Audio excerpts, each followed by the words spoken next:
Hello friends, स्वागत है आपका हमारे YouTube channel GK with me में। आज की इस क्लास में हम पढ़ना शुरू करेंगे इंग्लिश लिटरेचर के बारे में।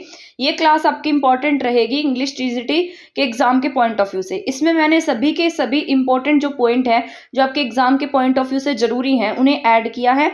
यहाँ से मैंने इसको स्टार्टिंग से ही लिखा है। इसके बाद में आपको जो भी हर पीरियड के जितने भी इंपॉर्टेंट पॉइंट्स होंगे पॉइंट होंगे जिनकी जो जो इंपॉर्टेंट पोएम होंगे उन सबके बारे में पढ़ा दूंगी। ठीक है, और ये जो क्लास है ना आपके लिए बहुत हेल्पफुल रहने वाली है। इसमें मैंने जो भी एग्जाम के पॉइंट ऑफ व्यू से इंपॉर्टेंट पॉइंट्स है ना वो सब ऐड कर दिए हैं। ठीक है, आपने मुझे इतनी बार बोला कि मुझे क्लास बनानी ही पड़ गई है, तो यहाँ पर मैंने Anglo Saxon period, Anglo Norman period, ठीक है, इसके साथ साथ जो मिडिल पीरियड था जिसमें जॉफरी चौसर और ये सब हुआ था, मतलब एज ऑफ चौसर थी, एज ऑफ रिवाइवल था, एंग्लो नॉर्मन पीरियड था, the middle age English period बोला गया इसको, ये सब ऐड किया है। इसके साथ साथ जो कैंटेबरी टेल है जो आपके एग्जाम के पॉइंट ऑफ व्यू से जरूरी है, इसमें जो मेन इंपॉर्टेंट पॉइंट्स हैं वो सभी मैंने इसमें ऐड किए हैं जो आपके एग्जाम के पॉइंट ऑफ व्यू से इंपॉर्टेंट रहने वाले हैं। इसके साथ साथ मैंने पहले अपने लिए ये जो नोट्स बनाए थे ना वो भी मैंने इसमें ऐड कर दिए हैं, ये आपके लिए इंपॉर्टेंट रहेगी। ठीक है, तो स्टार्ट कर देते हैं आज की क्लास। शायद ये क्लास थोड़ी लेंथी हो सकती है बट इतना मैं जरूर कहूंगी कि ये क्लास आपके लिए हेल्पफुल होगी। आपको कुछ भी इसमें फालतू का पढ़ना नहीं पड़ेगा। ठीक है, पर आपको एक बात ये भी बता देती हूँ कि अगर आप इंग्लिश लिटरेचर पढ़ रहे हैं ना तो आपको थोड़ा बहुत पहले इनके बैकग्राउंड के बारे में पता होना चाहिए, तभी आपको जाकर कुछ समझ में आएगा। ठीक है, तो स्टार्ट कर देते हैं हम। सबसे पहले जैसा कि आप देख रहे हैं इंग्लिश लिटरेचर यहाँ पर 5th और 6th सेंचुरी में, यहाँ पर एंग्लो सैक्सन पीरियड जो है ना ये कब डेवलप हुआ, यहाँ पर 5th सेंचुरी में, और ये कब से कब तक चला है 450 एडी से 1066 एडी तक। तो ये जो पीरियड की एज, ये जो पीरियड का जो ईयर दिया गया है ना इसको भी आप पढ़कर जाइएगा, ये एग्जाम में पूछे जाते हैं। तो एंग्लो सैक्सन पीरियड का जो ये पीरियड है कब से कब तक रहा है 450 से 450 से लेकर 1066 तक। ठीक है, और ये इंपॉर्टेंट है। यहाँ पर पहले जो एक मतलब ट्राइब रहती थी जिसका नाम सेल्ट्स था, तो ये पहले जो ब्रिटेन जो था ना इसको ब्रिटेनिया बोला जाता था। 55 बीसी के आसपास यहाँ पर एक ट्राइब थी सेल्ट्स। आप ना इसको हमारे इंडिया से रिलेट करके पढ़िएगा। जैसे हमारे यहाँ पर पहले हड़प्पा के लोग थे, उसके बाद में उनकी सभ्यता खत्म हो गई, उसके बाद दूसरे इन्वेडर्स आए। ठीक है, तो ये जैसे वैदिक सभ्यता आई, तो ये सभी क्या है किसी न किसी ने अटैक किया तभी तो आए हैं। यहाँ पर भी इसी तरीके से है, यहाँ पर भी क्या है सेल्ट्स है। ठीक है, तो सबसे पहले जो इनकी ट्राइब थी वो सेल्ट्स थी, फिर इनके ऊपर ना रोमन का अधिकार हो गया, तो 100 साल तक यहाँ पर रोमन पीरियड का बोलबाला रहा। और यहाँ पर जो ये रोमन थे ना तो इनकी जो कंट्री थी वहां पर किसी ने अटैक कर दिया था, फिर इन जो रोमन है इनको ये ब्रिटेन छोड़कर अपनी कंट्री में जाना पड़ा था। तो ये जो रोमन है फिर यहाँ से चले गए और यहाँ कौन बच गए, जूट, एंग्लो एंड सैक्सन। फिर जो जूट, एंग्लो एंड सैक्सन ये बाद में आए थे यहाँ, सॉरी। तो ये जो सेल्ट्स थे, सेल्ट्स जो थे ना इन पर फिर से इन्वेडर्स का खतरा होने लगा, तो इन्होंने किसको इनवाइट किया था, जूट, एंग्लो सैक्सन को। ठीक है, तो ये 3 ट्राइब थी यहाँ पर। तो आपसे कई बार एग्जाम में पूछ लेगा कि पहले यहाँ पर कितनी ट्राइब थी, तो यहाँ पर जूट थे, एंग्लो थे एंड सैक्सन थे। ये तीनों ट्राइब आई थी और ये जर्मनी से इंग्लैंड आए थे सॉरी। ठीक है, और ये इंग्लिश मतलब इन्होंने क्या किया था, इंग्लिश ट्राइब्स को हरा दिया था। और ये जो सेल्ट्स थे ना फिर सेल्ट्स पता ही नहीं कहाँ जाकर रहने लगे, तो यहाँ पर इन्हीं का बोलबाला हो गया। अब ये जो इंग्लैंड है इन्हीं का बन गया था, ये यहीं पर स्थापित हो गए। तो जूट, एंग्लो एंड सैक्सन। ठीक है, ये 3 ट्राइब थी यहाँ पर। पहले ये 3 ट्राइब कौन सी है, जूट है, एंग्लो एंड सैक्सन है। तो ये बात आपको याद रख लेनी है। ठीक है, इसके बाद यहाँ पर 2 ट्राइब्स ही काउंट की गई, मतलब इन्होंने ही ज्यादा कॉन्ट्रीब्यूट किया। जूट्स के बारे में इतना हम नहीं पढ़ते हैं, इसीलिए इस पीरियड का नाम भी क्या रखा गया है, एंग्लो सैक्सन पीरियड। ज्यादा कंट्रीब्यूट किया इन्होंने लैंग्वेज में और कल्चर में, मतलब इतना ज्यादा कंट्रीब्यूशन नहीं है। आगे जाकर आपको लैंग्वेज में और मतलब लिटरेचर में जो भी कंट्रीब्यूशन है वो देखने को मिलेगा। यहाँ थोड़ा बहुत जितना भी, मतलब यहाँ पहले बिल्कुल भी सभ्यता नहीं थी, तो थोड़ा बहुत जो हम कह सकते हैं ना वो एंग्लो सैक्सन के टाइम में हुआ है। इन्होंने क्या किया, इनके समय में जो लैटिन बुक थी वो किसमें ट्रांसलेट होने लगी, ओल्ड इंग्लिश में। यहाँ पर ओल्ड इंग्लिश थी। ठीक है, मतलब जो बहुत ज्यादा थोड़ी सी डिफिकल्ट बोल सकते हैं इस तरीके की थी, जिसको समझना मुश्किल था। जैसे हमारे इंडिया में होता है ना, हमारे इंडिया में पहले जो वेद लिखे गए थे वो किसमें लिखे गए थे, आप सभी को पता होगा, टिपिकल संस्कृत लैंग्वेज में लिखे गए थे। उसी तरीके से इनकी भी जो लैंग्वेज है ना वो ओल्ड इंग्लिश है और उसे बहुत टिपिकल लैंग्वेज में लिखा गया था। ठीक है, यहाँ तक आते आते ना इनका जो रिलीजन था ना, यहाँ से मतलब बहुत सारी जिस तरीके से एंग्लो सैक्सन आए थे तो इन्होंने यहाँ के लोगों को जो क्रिश्चियन है ना वो बनाना शुरू कर दिया था। तो इन्होंने जो ये पैगोन थे यहाँ पर, ठीक है, इनको पैगोन बोलते थे जो ब्रिटेन के लोग थे। फिर इन्हें क्या बनाना शुरू कर दिया, इन्होंने क्रिश्चियन बनाना शुरू कर दिया, मजबूर कर दिया क्रिश्चियन बनाने के लिए। तो यहाँ पर क्रिश्चियनिटी आ गई। ठीक है, इसके बाद यहाँ पर 7th सेंचुरी के आसपास मोनेस्ट्रीज ने लिखना शुरू किया। मोनेस्ट्रीज कौन होती थी? जो भी ये मठ वगैरह के लोग थे, ये थोड़ा बहुत लिखते थे, लेकिन मतलब हम उसे लिटरेचर नहीं बोल सकते। इससे पहले लिटरेचर जो था वो ओरल फॉर्म में था। अब आपसे पूछ सकता है कि यहाँ पर एक वो था, मतलब राजा था जिसका नाम था एल्फ्रेड द ग्रेट। जैसे एजुकेशन, मतलब इसने क्या किया था, एजुकेशन को एनकरेज किया था। बस आपको इतना ही याद रखना है, ज्यादा इसको डीपली पढ़ने की जरूरत नहीं है। ये मैं आपको बस इसलिए समझा रही हूँ ताकि आपको इसका बैकग्राउंड पता लग सके और आप इसको अच्छे से समझ सके। ठीक है, 2 ग्रुप थे इंग्लिश पोइट्री के एंग्लो सैक्सन पीरियड में। यहाँ पर 2 ग्रुप्स हुए हैं। पहला ग्रुप है पैगोन एंड दूसरा ग्रुप है यहाँ पर रिलीजियस पोइट्री वाला। जो पैगोन थे ना, ये पोइट्री ये जो पैगोन थे, इन्होंने ही क्या लिखी थी? बीवोल्फ। ऐसा माना जाता है इनके द्वारा ही ये मतलब प्रेजेंट की गई थी। First poem of English literature अगर पूछा जाता है तो आप क्या टिक करते हैं? बीवोल्फ ही टिक करते हैं। ठीक है, तो आगे मैंने बीवोल्फ के बारे में भी लिखा है, क्योंकि मैं एक टेस्ट सीरीज दे रही थी और उसमें बीवोल्फ के बारे में ना पूछकर मॉन्स्टर के बारे में पूछा गया था कि बीवोल्फ में जो मॉन्स्टर है ना वो कौन है। तो आपको इसके बारे में थोड़ा बहुत पता होना चाहिए कि इसमें क्या क्या है। ठीक है, तो यहाँ पर ये जो फर्स्ट पोएम है वो बीवोल्फ है। और यहाँ पर एक और पोएम लिखी गई थी डियोर। 42 लाइंस की पोएम थी। तो जो इंपॉर्टेंट है वो मैंने आपको बता दिया है। इसके बाद है the second group. Second group कौन सा हुआ है? रिलीजियस पोइट्री का है। ये रिप्रेजेंट किया गया है बाय द वर्क ऑफ, मतलब जो रिलीजियस पोइट्री है किसने लिखी है? सैडमैन ने और साइन वुल्फ ने। तो ये भी इंपॉर्टेंट है, सैडमैन एंड साइन वुल्फ। कहीं कहीं पर ना ऐसा माना जाता है कि जो बी वुल्फ है ना वो साइन वुल्फ ने लिखी है, बट इसके बारे में कोई ऑथेंटिक जानकारी नहीं है, इसलिए हम उसको मानते हैं कि उसके ऑथर के बारे में नहीं पता है कि वो, मतलब उसके पोइट के बारे में नहीं पता है कि जो बी वुल्फ है वो किसने लिखी है। ये क्या है यहाँ पर? जैसे पैगोन है वो बीवुल्फ ओल्डेस्ट, मतलब यहाँ पर ये जो पैगोन है ये क्या है? हीरोइक पोएम है। बीवुल्फ कैसी पोएम है? ये मतलब ये पैगन होते थे ना, वो क्या करते थे? हीरोइक पोएम बताते थे जिसमें हीरो के बारे में बताया जाता है। जैसे एपिक होते हैं, जैसे हमारे यहाँ पर महाभारत है, वो भी तो एक एपिक है। ठीक है, उसमें भी किसी न किसी की मतलब एक तरीके से ब्रेवरी को दिखाया गया है। तो ये पैगोन है, बीवुल्फ है ना, ये भी क्या है? हमारे यहाँ पर हीरोइक पोएम है। और ये कितने लाइन्स की है? 3000 लाइन की है। मोर देन 3000 लाइन है। आप इतना याद रख लीजिएगा, 3000 प्लस लाइन्स हैं। ठीक है, तो आपको ये याद आ जाएगा। और ओल्डेस्ट एपिक है इनका, जैसे हमारा महाभारत रामायण ओल्डेस्ट एपिक है, उन्हीं तरीके से इनका जो बीवुल्फ है वो भी क्या है? ओल्डेस्ट एपिक है। इससे पहले जो था ना ये मतलब कुछ राइटिंग फॉर्म में नहीं था, पहले से भी ये बोलकर इनके बारे में बताया करते थे। तो Beowulf is the first poem of English literature. इसके बाद कब लिखी गई है? 8th to 9th सेंचुरी में लिखी गई है। इसके बाद ये फोक लीजेंड्स के, मतलब फोक लीजेंड्स ने बोली है ये। इसके कौन सी ट्राइब से? नॉर्दर्न ट्राइब में ये लिखी गई है। नॉर्दर्न ट्राइब को दिखाती है। ठीक है, वहां का जो एरिया है वो कैसा है? नॉर्दर्न ट्राइब का है। और यहाँ पर अब इसका हीरो जो है ना उसका नाम है, ये बीवुल्फ ही हीरो है यहाँ का। और ये जो बीवुल्फ है ना ये क्या है? यहाँ पे गेट्स का राजा था ये। ठीक है, और यहाँ पर एक राजा हुआ था जिसका नाम था, यहाँ मैंने लिखा है हॉर्थोगर। ठीक है, ये हॉर्थोगर जो है ना इसने एक मतलब होल बनाया था जिसका नाम था मैड होल। मैड होल एक प्लेस था और उसका नाम रखा था हीरोट। ये ना पूछे जाते एग्जाम में, तो अगर आपने इनके बारे में डिटेल से नहीं पढ़ा होगा तो आप इनको टिक ही नहीं कर पाएंगे। ठीक है, और आपने तो सीधा रट लिया होगा कि Beowulf is the first poem of English literature. तो यहाँ पर आपको याद रखना है कि जो मेड होल है ये वो जो किंग था, इसका नाम क्या है? हॉर्थर, ऐसा ही कुछ नाम है ना, हॉर्थगर। ठीक है, उसके द्वारा उसने बनवाया था ये। और यहाँ पर इसका नाम क्या रखा था? हीरोट। ये एक तरीके की मधुशाला थी जहां पर ये सारे इकट्ठे भी बैठकर जो भी ड्रिंक वगैरह है वो सब करते थे। यहाँ पर एक मॉन्स्टर था जिसका नाम था ग्रैंडल। ये इंपॉर्टेंट है, ये मैंने एग्जाम एक टेस्ट दिया था उसमें पूछा था कि ये ग्रैंडल कौन था। ठीक है, तो ये ग्रैंडल जो था जिसने मेड होल पर क्या किया? अटैक किया था। तो जो इंपॉर्टेंट है वो मैं बता रही हूँ। इसे हम जानते हैं नोबल कोडेक्स के रूप में भी। बीवुल्फ क्या है? गेट्स का राजा है। और ये बीवुल्फ जो है ना वो इन्हें, ये जो ग्रैंडल है इससे बचाने आएगा, इनसे लड़ाई करेगा और फिर बाद में खुद यहीं का राजा बन जाएगा। और बाद में इसकी भी डेथ हो जाती है बीवुल्फ की। Comes to the aid of Hrothgar. Hrothgar के कहने पर यहाँ पे आया था। हॉर्थगर कहाँ का राजा था?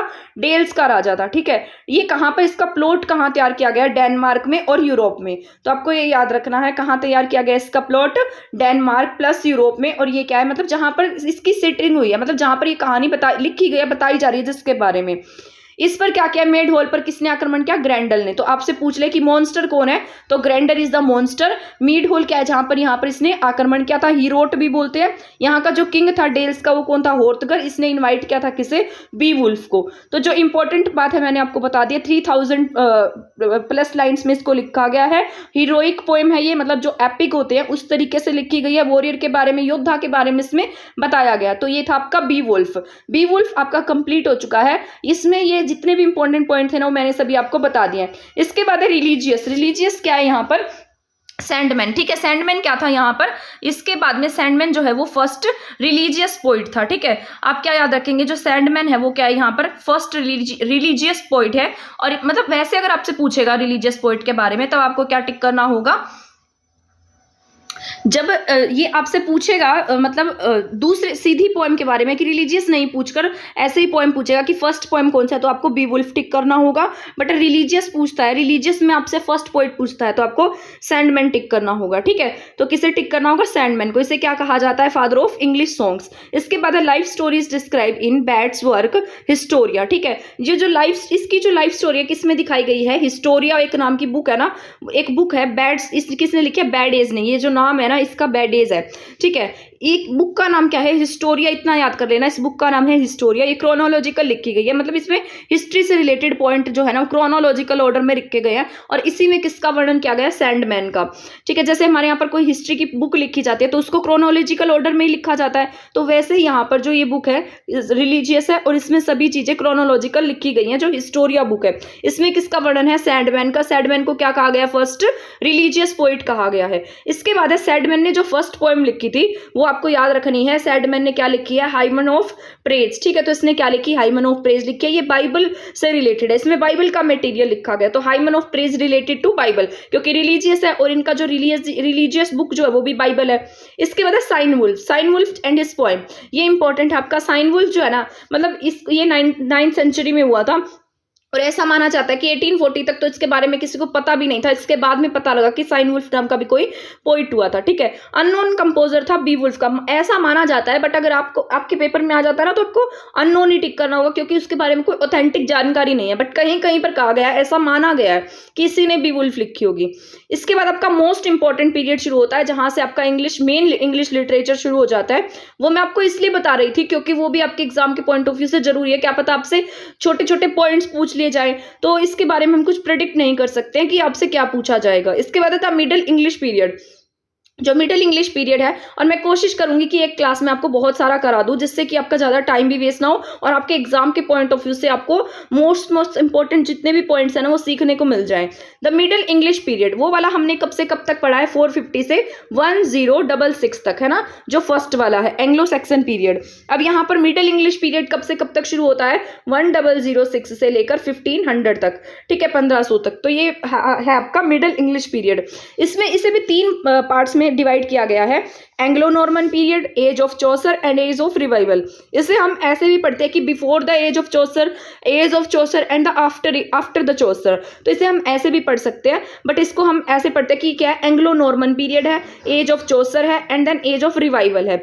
ये एंग्लो नॉर्मन पीरियड हम पढ़ेंगे सबसे पहले, कब से कब तक था, 1066 से लेकर 1340 तक था, ठीक है। इसके बाद है age of Chaucer and then age of revival.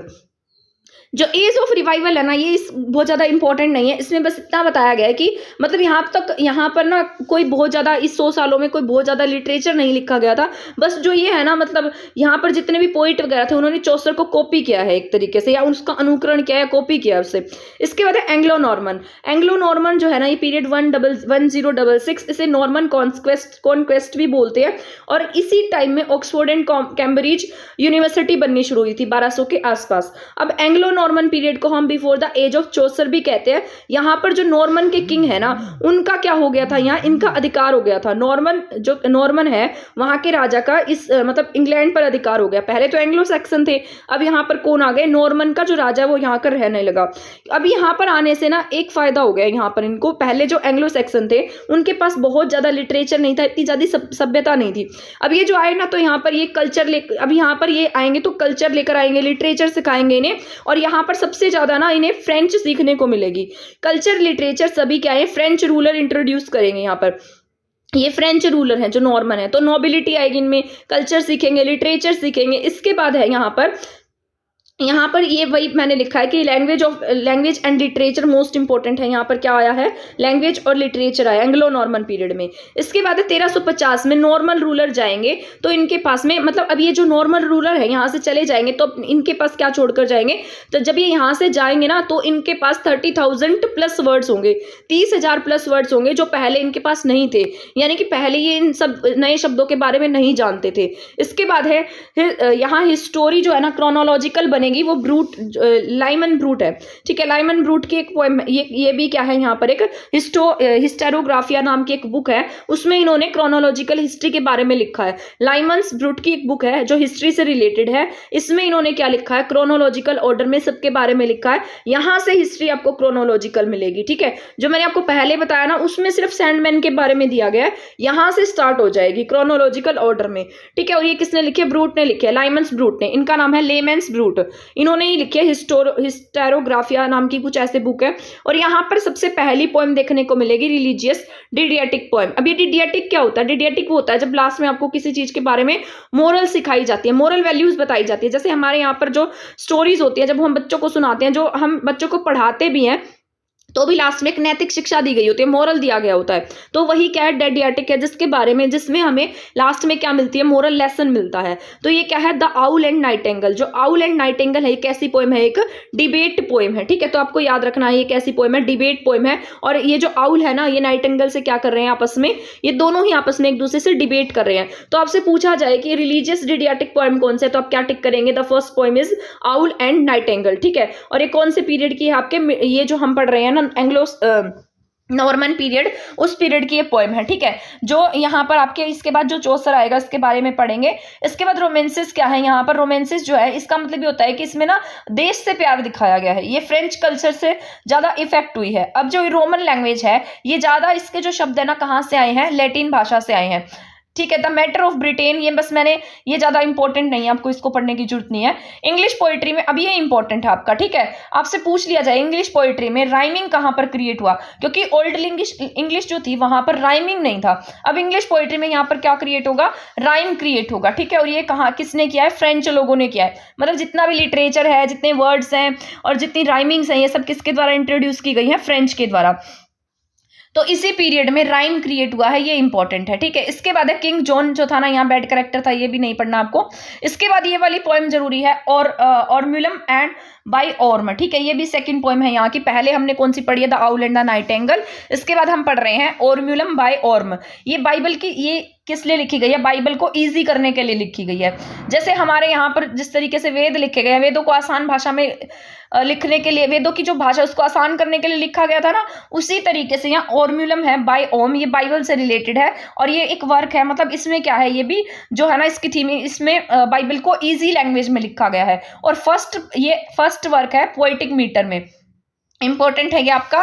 First work in poetic meter is Ormulum by Orm. और जो डिडियाटिक पोएम है वो कौन सी है, the owl and the nightingale, ठीक है। फर्स्ट पोएम कह सकते हैं हम उसको, उसकी एंग्लो नॉर्मन पीरियड की, ठीक है। इसके बाद है यहाँ पर द रोमन डा लारा रोज, ठीक है। ये भी किसका वर्ड है, फ्रेंच का वर्ड है। इसका मतलब ये होता है द रोमांस ऑफ द रोज, ये बेस्ट ऑफ द मिडल, जो ये है ना इस पीरियड की बेस्ट पोएम है, ठीक है। यहाँ पर क्या, ये फर्स्ट रोमांस पोएम है, तो आपको और ये किस में लिखी गई है, ये आपके फर्स्ट रोमांस, मतलब पहला रोमांस वर्क है ये, the romance of the rose. French भाषा का शब्द था ये, और बेस्ट है ये, मिडिल एज की बेस्ट पोएम मानी गई है। और ये नॉर्मल, एंग्लो नॉर्मन की कह सकते हैं हम इसको। इसके बाद यहाँ पर फर्स्ट रोमांस वर्क है ये, द रोमांस ऑफ द रोज।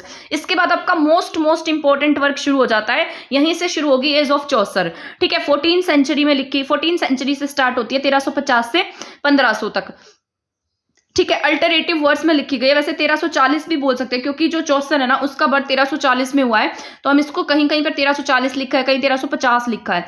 तो एज ऑफ द चौसर, चौसर को हम क्या कहते हैं, father of English literature and poetry बोला जाता है किसे, चौसर को। तो इंपॉर्टेंट है, तो आपसे पूछ लिया जाएगा कौन है फादर ऑफ इंग्लिश लिटरेचर, कौन है, तो आप क्या टिक करेंगे, चौसर कौन है आपके फादर ऑफ इंग्लिश लिटरेचर है। And the first poem of English literature, तो वो कौन है, कौन सी है, बीवुल्फ है। तो मैंने आपको ये सारे बता दिए हैं। एंग्लो नॉर्मन पीरियड की फर्स्ट पोएम कौन सी थी, the owl and the Nightingale. तो ये सारी बातें आपको याद रख लेनी है। इसके बाद है चौसर। चौसर का जो टाइम पीरियड है 1340 से 1400 तक रहता है। 14th सेंचुरी में जाने जाते हैं, जो पूरी की पूरी 14th सेंचुरी है ना, उसे हम किस नाम से जानते हैं? एज ऑफ चौसर के नाम से जानते हैं। ये इंपॉर्टेंट है। This is the period of 100 year war with France. मतलब ये वो वाला समय था जब इंग्लैंड है ना, इंग्लैंड का 100 ईयर का वॉर हुआ था। किसके साथ में? फ्रांस के साथ में। और इसमें चौसर ने भी पार्टिसिपेट किया था। चौसर उस समय पकड़ा गया था, तो यहाँ का जो राजा था वो उसको ये ना चौसर को बहुत पसंद करता था, तो चौसर को ये वहां से छुड़वा लाया था। 1399 में चौसर ने भी इसमें पार्टिसिपेट किया। इसके बाद है कैंटेबरी टेल्स। ये मोस्ट इंपॉर्टेंट आपके एग्जाम के पॉइंट ऑफ व्यू से बहुत ही ज्यादा जरूरी है, चाहे तो उसको नोट भी कर लीजिएगा, मोस्ट इंपॉर्टेंट है, ठीक है, या फिर आपने कर भी रखी होगी इसको। इसके बाद है कलेक्शन ऑफ 24 स्टोरीज। इसके बाद जो पीरियड शुरू होगा ना, जिसमें अलग अलग पोइट्स होंगे, उनकी अलग अलग स्टोरीज, मतलब उनकी अलग अलग पोएम्स हैं, वो मैं इसके बाद कराऊंगी आपको, ठीक है। इसके बाद यहाँ पर आता है कैंटेबरी टेल्स। कैंटेबरी टेल्स जो है ना, वो आपका कलेक्शन है 24 स्टोरीज का। और जो ये कैंटेबरी टेल्स लिखी गई है ना, ये कैसी है? इनकम्प्लीट है, ठीक है। तो ये कितनी स्टोरीज का कलेक्शन है? 24 स्टोरीज का। इनकम्प्लीट है क्योंकि जब ये चौसर इसे लिख रहे थे तो चौसर की क्या हो गई थी? डेथ हो गई थी। इसका जो प्रोलोग है, प्रोलोग क्या होता है? जब भी कोई भी वर्क लिखते हैं तो वर्क लिखने से पहले जो भी उनके बारे में लिखा जाता है वो सब क्या होता है? प्रोलोग होता है। तो प्रोलोग में कितने लोग हैं? 29 पिलग्रिम्स प्लस 1 नरेटर के बारे में बताया गया है, मतलब इसके बारे में। इसके बाद है 30 × 3। टोटल हर इंसान को कितनी कितनी स्टोरी बतानी थी? 30 × 4 120 स्टोरीज बतानी थी, ठीक है। ये कहाँ जा रहे थे? मतलब ये बात भी जरूरी है, कहाँ पर जा रहे थे ये? सेंट श्राइन थॉमस बैकेट पर जा रहे थे, लंदन टू कैंटेबरी, ठीक है। तो सेंट श्राइन थॉमस बैकेट पर जा रहे थे, ये कोई एक इनका रिलीजियस पैलेस था, और लंदन से कैंटेबरी जा रहे थे, ठीक है। टोटल कितने पर्सन थे? 29 पिलग्रिम्स प्लस 1 नरेटर था। टोटल पिलग्रिम्स कितने हो गए? 30 हो गए। अगर आपसे पूछे पिलग्रिम्स कितने थे विद चौसर, तो आप क्या टिक करेंगे? 30 थे। अगर विदाउट चौसर पूछा जाता है तो आप क्या कहेंगे? 29 थे। और इसमें 2 और करेक्टर भी बाद में आए थे, तो टोटल करेक्टर पूछे तो आप क्या टिक करेंगे? 32 करेक्टर टिक करेंगे। एक होस्ट था जो जहां पर ये रुके थे होटल में, उसका मालिक था हैरी बैली, और एक हॉर्स राइडर था, ठीक है। तो ये यहाँ पर 2 करेक्टर है, तो यहाँ पर है 2 न्यू करेक्टर। टोटल करेक्टर 32 है। और अगर आपसे पूछे टोटल पिलग्रिम्स कितने हैं विद चौसर, तो आप क्या टिक करेंगे? 30 है। विदाउट चौसर पूछता है तो आप क्या टिक करेंगे? 29 है। तो ये सारी बातें आपको याद रखनी है। इसमें इन्होंने क्या कहा है? इसकी शुरुआत की इन्होंने, April is the sweetest month of the year, यह कहकर इन्होंने इसकी शुरुआत की है। और आपको इससे कुछ याद आ रहा होगा, अगर आपने कुछ मतलब इंग्लिश पढ़ी है, तो अगर पोइट पढ़े तो आपने वेस्टलैंड पढ़ा होगा। वेस्टलैंड में टी.एस. इलियट की पोएम पढ़ी होंगी, उसको 5 पार्ट्स में डिवाइड किया गया, जिसमें उन्होंने क्या कहा है कि जो अप्रैल है ना, वो सबसे क्रूलेस्ट मंथ है। तो यहां पर आपको ये बात भी याद रख लेनी है। स्वीटेस्ट मंथ किसने बोला है? चौसर ने। और क्रूलेस्ट मंथ किसने कहा है? टी.एस. इलियट ने बोला अपने वेस्टलैंड में। तो मोस्ट इंपॉर्टेंट है। ये कहां पर रुके थे? रास्ते में इनमें रुके थे, जिसका होस्ट कौन था? हैरी बैली था, ठीक है। कौन था इसका होस्ट? हैरी बैली। हर इंसान, ये जो होस्ट है ना, इसने क्या कहा था कि हर व्यक्ति, मतलब हर पिलग्रिम्स आते हुए भी 2 स्टोरी सुनाएगा और जाते हुए भी 2 स्टोरी सुनाएगा। तो टोटल स्टोरीज कितनी हो गई? 4 स्टोरीज हो गई। तो आपसे पूछा जाए कि टोटल स्टोरीज कितनी थी, तो आप क्या टिक करेंगे? 4 स्टोरीज थी। इसके बाद यहाँ पर टोटल स्टोरीज जो मतलब चौसर थे ना, चौसर को टोटल कितनी स्टोरीज लिखनी थी? 120 स्टोरीज लिखनी थी। इसके बाद यहाँ पर इनका नाम क्या था? टेबार्ड इन नाम था। इसका होस्ट था, ये होस्ट जो इनके बाद में शामिल हो गया था हैरी बैली। तो ये इन जो है किसकी थी? टेबार्ड इन में रुके थे ये जाते हुए, और होस्ट कौन था यहाँ पर? हैरी बैली, ठीक है। ये बाद में इन्हीं के साथ में चल दिया था। कैंटेबरी टेल्स क्या है? इन्होंने कैंटेबरी टेल्स जो है ना, वो क्यों लिखा है? कैंटेबरी टेल लिखने के पीछे इनका क्या कारण है? मतलब किससे प्रभावित होकर लिखा था? तो ये पहले कहाँ गए थे? इटली गए थे, और इटली जाकर ये किससे प्रभावित हुए हैं? बकैसियो से प्रभावित हुए। बकैसियो इटली का एक पोइट था जिसने डेकोमेरन लिखी है, ठीक है। और ये किससे प्रभावित होकर लिखी है? इन्होंने कैंटेबरी टेल्स डेकोमेरन से प्रभावित होकर लिखी है। और बकैसियो का वर्क है ये, और बकैसियो का वर्क है डेकोमेरन। इससे प्रभावित होकर चौसर ने कैंटेबरी टेल लिखी। तो आपको ये बात याद रखनी है, ठीक है।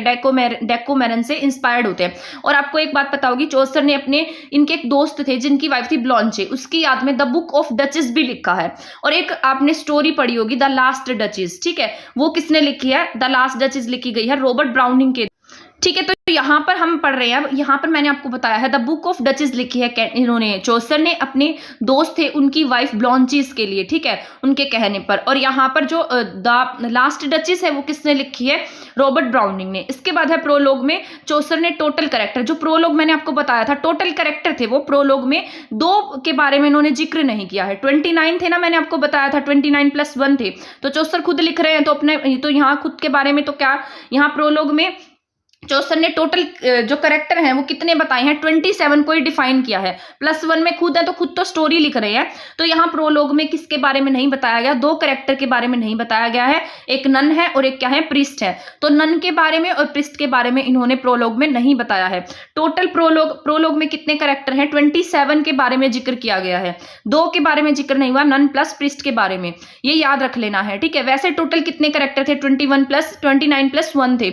स्टोरी टेलिंग, अब इसमें ये कहा गया, जो होस्ट था ना उसने ये बोला कि जो स्टोरी अच्छी स्टोरी सुनाएगा, जिसकी स्टोरी बेस्ट स्टोरी होगी उसे क्या मिलेगा, मील मिलेगा at the end of the story, ठीक है। तो जो स्टोरी खत्म हो जाएगी तो मील मिलेगा, यहाँ पर क्या कहा गया, जो बेस्ट स्टोरी सुनाएगा। अब यहाँ पर बात आती है कि जो चौसर थे ना वो सभी के लिए लिखते थे, इन्होंने अपनी स्टोरी में सभी के बारे में बात की है, जैसे नोबल यानी कि जो बहुत रिच होते हैं, चर्च लोग हैं, इसके बाद जो कॉमन पीपल है, हर कैटेगरी के लोगों के लिए चौसर ने लिखा है। यहाँ पर जो अमीर लोग थे ना, जो बहुत अपर क्लास के थे, उनमें नाइट था, स्क्वायर था, फ्रेरिस थी, तो ये सब अपर क्लास के थे।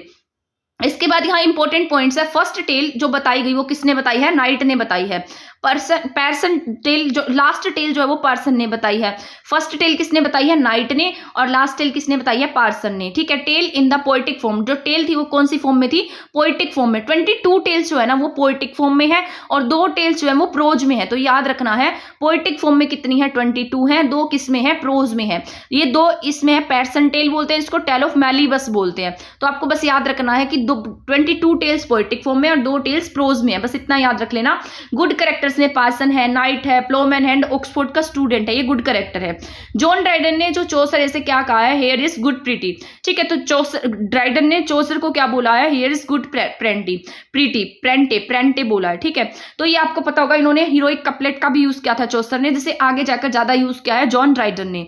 2 टेल जो चौसर ने दी थी, यानी कि जो चौसर ने खुद सुनाई थी 2 टेल, उनका नाम था tale of sir Thopas and Melibeus tale, ठीक है। तो ये आपको याद रख लेना है, tale of sir Thopas and Melibeus tale, ये किसकी है, चौसर की है, चौसर ने खुद सुनाई थी ये। इसके बाद यहाँ करेक्टर के बारे में लिखा है, तो थोड़ा सा ही रह गया, ठीक है। तो मुझे पता है ये क्लास बहुत लेंथी हो जाएगी ऐसे तो आपकी, क्योंकि आपका एग्जाम भी है यहाँ पर, तो फिर इसको पढ़ना भी जरूरी है हमारे लिए। यहाँ पर जो नाइट है, नाइट क्या है, हाईएस्ट रैंक का है और ओल्ड है सोसाइटी में, ठीक है, सबसे ओल्ड है।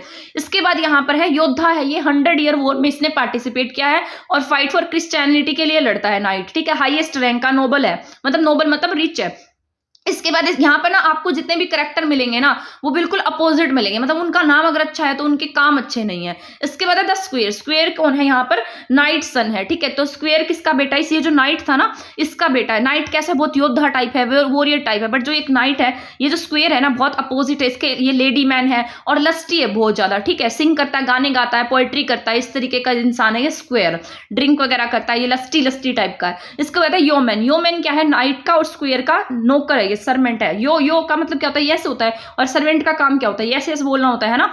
तो ये योमन क्या है, यहाँ पर हमेशा ऐसा सूटेड बूटेड रहता है वेपन्स के साथ में, ग्रीन ड्रेसअप रहेगा, अपने आप को मतलब राजा की तरह सोचता है कि मैं ही हूँ सब कुछ, ठीक है। तो ये योमैन है यहाँ पर। योमैन कौन था, सर्वेंट था नाइट का और स्क्वायर का, ये अपोजिट करेक्टर है। इसके बाद प्रियोरिस, प्रियोरिस क्या एक नन है और ये गॉड को बहुत ज्यादा मानती है, ठीक है। इसका रियल नेम है इज़ैलिनिएट, इसका रियल नेम है। ये क्या करती है, मतलब इसने लव कॉन्क्वेस्ट लिखा है। इसके बाद मोंक, अब नाम तो अच्छा है ना, मोंक है ना, और काम अच्छे नहीं है इसके बिल्कुल भी। ये क्या करता है, हंटिंग, शिकार से प्यार करता है, और मोंक हमारे जो साधु होते हैं शिकार थोड़ी ना करते हैं। और क्या करता है, उसको बहुत ज्यादा खाना पसंद है, जॉली नेचर का है, तो ऐसे थोड़ी ना होते हैं मोंक, तो बिल्कुल स्टोइक नेचर होते हैं, ठीक है। यहाँ पर जो मोंक है ये कैसा है, लव एंड हंटिंग है, हंटिंग करता है, फूड इसको पसंद है, जॉली नेचर का। इसके बाद है द फेयर, फेयर क्या है, यहाँ पर रियल नेम है इसका, ठीक है। फेयर का जो रियल नेम है वो क्या है, हर्बर्ट है। ये लस्टी है और ये भी लेडी मैन है। इसके साथ साथ हमने स्क्वायर पढ़ा था, वो भी इसी के जैसा था। अब मर्चेंट है ना, यहाँ पर जो ये मर्चेंट है, वैसे तो मर्चेंट क्या होते हैं, बहुत अमीर व्यापारी होते हैं ना, जो पैसा देते रहते हैं दूसरों को, बट ये तो कर्जे में खुद ही डूबा हुआ है, क्या दूसरों को पैसा देगा। तो मर्चेंट कैसा है, कर्जे में डूबा हुआ है। इसके बाद है सर्जेंट ऑफ लॉ, ये लॉयर, ये अच्छा है, ठीक है। इसके बाद डॉक्टर, डॉक्टर ये भी बिल्कुल बेकार आदमी है, ये क्या है, गोल्ड का भूखा है, इसको तो बस जितना मतलब सोना मिल जाए बस उसी का भूखा है ये। और ये बाइबल भी नहीं पढ़ता है, ठीक है, एस्ट्रोलॉजी करता रहता है। यहाँ पर जब ब्लैक डेथ हुई थी, ठीक है, तो यहाँ पर इसने बहुत ज्यादा पैसा कमाया था डॉक्टर ने। इसके बाद वाइफ ऑफ बाथ, ये भी ऐसी है, मतलब एलिसन नाम है इसका, ये इसने 5 बार शादियां किया वाइफ ऑफ बाथ ने, ठीक है, तो 5 टाइम्स मैरिज की है वाइफ ऑफ बाथ ने। इसके अगर आपसे पूछ लिया जाए कि ऐसा कौन सा कैरेक्टर था कैंटरबरी टेल्स में जिसकी दांतों के बीच में गैप था, जो स्टोकिंग पहनती थी, तो ये वाइफ ऑफ बाथ ही है जिसके दांतों में गैप है और जो स्टोकिंग पहनती है। इसके बाद मिलर, मिलर एक ऐसा आदमी, मिलर क्या है, बिग स्टाउट है और ब्राउन बियर्ड है इसकी। इसके बाद पार्टनर, पार्डन ग्रीडी पर्सन है, म्युनिसिपल कोर्ट में वर्क करता है, ये ज्यादा इंपॉर्टेंट नहीं है। समर ऑफिस इन चर्च, ये मतलब इसको गार्लिक खाना पसंद है समनर को। इसके बाद ये दोनों इंपॉर्टेंट है, प्लोमैन एंड पार्सन, ये इंपॉर्टेंट है। जो प्लोमैन है ये दोनों के आपस में भाई है, और जो चौसर है ना उन्होंने खुद किसे प्रेस किया है, पार्सन को प्रेस किया है। जो पार्सन है ना वो बहुत पुअर था बट होली था और बहुत पॉजिटिव इंसान था, तो पार्सन क्या है, बहुत ऑनेस्ट है, ठीक है। इसके बाद आपको एक नेक्स्ट क्लास देखने को मिलेगी जिसमें मैं आपको हरियाणा का आर्थिक सर्वेक्षण कराने वाली हूं, और मैं आपको बहुत आसान तरीके से कराऊंगी, आपको ज्यादा उसमें दिमाग लगाने की जरूरत नहीं पड़ेगी। वैसे 198 पेजेस का है और बहुत मुश्किल है, मैंने भी जब इसको समझा था तो मुझे भी बहुत मुश्किल हुई थी, बट मैंने इसको आसान बनाने की कोशिश किया है, शायद आपके लिए वो हेल्पफुल रहेगा, और उसको जरूर पढ़कर जाइएगा, उसमें से आपको एग्जाम में क्वेश्चन पक्का देखने को मिलेंगे, ठीक है, क्योंकि वहां पर बहुत सारा ऐसा डाटा दिया गया, तो उसको जरूर से जरूर पढ़कर जाना, उसको मैंने अच्छे से आपको याद करा दूंगी और आसान तरीके से याद करा दूंगी, ठीक है। और उस क्लास को शेयर भी कर देना आप यहाँ पर, क्योंकि मैं इतना थोड़ा मतलब मैं अगर क्लास बनाती हूँ, ट्रिक बनाती हूँ उसके लिए, तो मुझे भी तो थोड़ा टाइम लगता है, तो आप मुझे अप्रिशिएट करेंगे तो मुझे भी अच्छा लगेगा, मुझे भी ऐसा लगेगा कि मेरे काम की कदर हो रही है। तो इसके बाद यहाँ पर है फ्रैंकलिन, फ्रैंकलिन क्या है, बहुत वेल्दी पर्सन है, ठीक है। इसके बाद ये 5 पीपल थे, ये जरूरी नहीं है। इसके बाद जो ये मैंने अपने नोट्स में से यहाँ पर ऐड कर दिया, क्योंकि पहले मैंने इसको इस तरीके से लिखा था। थैंक यू आपका बहुत बहुत, मैंने आपकी वजह से इसको और डिटेल में पढ़ा है, ठीक है, तो आपका बहुत बहुत थैंक यू मुझे प्रेस करने के लिए कि हमारे लिए क्लास बनाओ। इसकी वजह से क्या होता है कि मैं भी तो उस चीज़ों को बहुत डिटेल से पढ़ती हूँ, फिर मेरे भी तो डाउट्स क्लियर होते हैं, तो आपका बहुत बहुत थैंक यू। आप आगे आगे भी मुझे बता दीजिएगा मुझे क्या पढ़ाना, मतलब इस तरीके से आप पढ़ना पसंद करेंगे क्या, जैसे मैं आपको भी मतलब डिटेल वाइज पढ़ा रही हूँ, क्योंकि आपके यहाँ से डाउट क्लियर हो जाएंगे। और आपको देखो मैंने यहाँ पर 2 एजेस पूरी कंप्लीट करा दी है एक ही क्लास में, और आगे भी मैं आपको सारे पॉइंट्स और उनकी जो इंपॉर्टेंट पोएम्स हैं वो भी करा दूंगी, ठीक है। यहाँ पर जॉफरी चौसर जो है वो 1343 से लेकर 1400 तक रहे हैं, और ये क्या रहे, मिडिल एज के थे, ठीक है। इन्हें फादर ऑफ इंग्लिश पोइट्री कहा जाता है, ग्रेटेस्ट नैरेटिव थे इंग्लैंड के, new era of English poetry कहे जाते हैं। मिडिल एजेस में थे, क्या कहे जाते हैं, अगर आपसे पूछा जाए फादर ऑफ इंग्लिश पोइट्री कौन है, ग्रेटेस्ट नैरेटिव कौन है, या new era of English poetry कौन है, तो आप क्या टिक करेंगे, जॉफरी चौसर को टिक कर देंगे। इसके बाद है पीरियड ऑफ चौसर लाइफ, चौसर की जो पीरियड थी वो कैसे थी, मतलब ये 3 चीजों से ये क्या प्रभावित थे, फ्रेंच पीरियड से, सबसे पहले फ्रेंच से प्रभावित हुए, फ्रेंच में रहते थे, फ्रेंच लैंग्वेज से प्रभावित हुए, इन्होंने रोमन डाला रोज एंड द पोएम से प्रभावित हुए थे, ठीक है। इसके बाद है चौसर ने बहुत ये मतलब चौसर इनसे बहुत प्रभावित हुए इन सब सारी चीजों से, क्योंकि मैंने आपको बताया था ये फ्रेंच पोएम थी, रोमन डाला रोज, है ना। इसके बाद यहाँ पर क्योंकि मैंने जब पहले पढ़ा था मुझे इस पोएम के बारे में नहीं पता था, मैंने जब इसको एक्सप्लेनेशन से पढ़ा है तब अब मुझे यहाँ पर डाउट क्लियर हो गया इसका, ठीक है। इसके बाद है इन्होंने बुक लिखी थी the duchess of the book the duchess, ठीक है। तो ये जो द बुक ऑफ डचेस है ये क्या है, एल्गी है, और जॉन गोंटिन एक राजा थे, उनकी जो पत्नी थी ब्लॉन्चे, उसके लिए इन्होंने लिखी थी, ठीक है। और द लास्ट डचेस किसने लिखी है, रॉबर्ट ब्राउनिंग ने लिखी है। इसके बाद है सेकंड पीरियड क्या है चौसर का, अब यहाँ पर जो चौसर है ना वो इटली जाते हैं और इटली में बकैसियो से मिलते हैं और बकैसियो के वर्क से बहुत ज्यादा प्रभावित होते हैं, ठीक है। और यहाँ पर ये क्या करेंगे, यहीं से प्रभावित होकर ये क्या लिखते हैं, कैंटेबरी टेल्स लिखते हैं। इसके बाद यहाँ पर इन्होंने द हाउस ऑफ फेम भी लिखी थी, द फेयर ऑफ ट्रॉय लिखी है, द पार्लियामेंट ऑफ फॉल लिखी है, तो ये सारे वर्क भी इन्हीं के द्वारा लिखे गए हैं। थर्ड पीरियड में जो है ना ये इंग्लिश लोगों के लिए लिखते हैं, उस टाइम पे ना जो इंग्लिश लैंग्वेज है वो बहुत किसके द्वारा लिखी जाती थी, मतलब बोली जाती थी, जो बहुत गरीब लोग थे वहां के, ठीक है, मिडिल लोग थे, मिडिल लोग थे, मिडिल जैसे मिडिल फैमिली के लोग होते हैं जैसे हम हैं, उस तरीके के लोग यहाँ पर इंग्लिश बोलते थे। तो यहाँ पर यहाँ जो चौसर है इन लोगों के लिए लिखते हैं। अब जो चौसर है ना इंग्लिश लैंग्वेज को एक मतलब अच्छा रूप दे देते हैं, ऐसा माना जाता है कि जो इंग्लिश है ना उसको इंट्रोड्यूस भी इन्होंने किया है। इन्होंने लिखा है the legend of good women, ठीक है। इसके बाद है 17,000 लाइन में इन्होंने कैंटेबरी टेल्स लिखा है, ठीक है, यहाँ पर, ठीक है। तो यहाँ पर 17,000 लाइन में कैंटेबरी टेल्स लिखा गया। मैंने आपको बताया था 3,000 लाइन में बीवोल्फ लिखी गई है, और ये 17,000 लाइन में कैंटेबरी टेल्स लिखा है। इन्होंने कब लिखा है? 1387 में। यहाँ पर इन्होंने, ये मैंने बस यही लिखा है, हर इंसान को दो दो क्या सुनानी थी? पोएम सुनानी थी। 120 पोएम थी, 24 ही लिख पाए थे, 29+1 पिलग्रिम्स थे। चौसर किसके लिए जाने जाते? अपने मैट्रिकल फॉर्म के लिए जाने जाते हैं। इन्होंने किसका इनोवेशन किया है? मैट्रिकल फॉर्म का। राइम रोयल का आविष्कार किया इन्होंने, ठीक है, मतलब राइम रोयल का यूज किया। इसको राइम रोयल क्यों कहा गया? क्योंकि इसका यूज जेम्स फर्स्ट ने भी किया है, और इन्हीं के नाम पर इसका नाम क्या रखा गया? राइम रोयल लिखा गया। राइम रोयल क्या होते हैं? यहाँ पर 7 लाइन का स्टैंजा होता है। इसमें जो 5 फर्स्ट लाइन है वो कैसी होती है? डेकासिलेबिक में होती है। इसके बाद है, अमेरिकन पोइट ने क्या कहा है कि जो चौसर हैं वो क्या है, मतलब उन्हीं की वजह से जो इंग्लिश है डायलेक्ट बनी है। Chaucer is known as the father of splendid English poetry. तो ये सारे के सारे जितने भी इंपॉर्टेंट पॉइंट हैं वो सभी मैंने आपको करा दिए हैं। आई होप आपको एक क्लास पसंद आई होगी। इसमें आपके बहुत मतलब इंपॉर्टेंट पॉइंट है, अगर आप इसको पढ़ लेते हैं और इसके बाद अगर आप इंग्लिश को पढ़ते हैं तो आपको बहुत ईजी लगेगी, आपको समझ में आएगा अगर आप अच्छे से इसके पीरियड को समझकर पढ़ते हैं तो। क्योंकि जो ईयर्स है ना वो भी पूछे जाते हैं, और ईयर्स में कौन कौन पोइट हुआ है उनके बारे में भी पूछा जाता है, कौन सी एज में कौन सी पोएम लिखी गई है, ये सभी पॉइंट्स आपके क्लियर हो जाते हैं यहाँ से। ठीक है, तो मिलते हैं हमारी नेक्स्ट क्लास में नेक्स्ट टॉपिक के साथ। तब तक आप हमारे चैनल के साथ बने रहें। मैं इसी तरीके से कोशिश करूंगी नेक्स्ट की एजेस को कंप्लीट कराने की। ठीक है, इसके बाद आपको देखने को मिलेगा आर्थिक सर्वेक्षण ऑफ हरियाणा, और बहुत आसान तरीके से मैं उसको आपको कराने की कोशिश करूंगी। तो मिलते हैं नेक्स्ट क्लास में नेक्स्ट टॉपिक के साथ। तब तक आप हमारे चैनल के साथ बने रहें। थैंक यू, धन्यवाद।